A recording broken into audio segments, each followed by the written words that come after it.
लोक आमच्या कृष्णाला बदनाम करतात हो, तमासगीर पण आणि कीर्तनकार पण असं मागं लावतात कृष्णाला स्त्रियांच्या मागे. अरे जगद्गुरु येतो,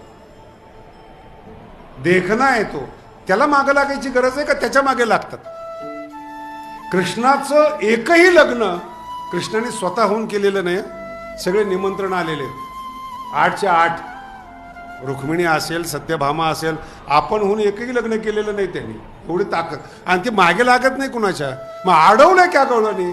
आता तुम्ही सगळे बाजार करणारी लोक आहेत, मला सांगा, बाजारात तुम्ही आईला पाठवता का नवीन सुनेला पाठवता?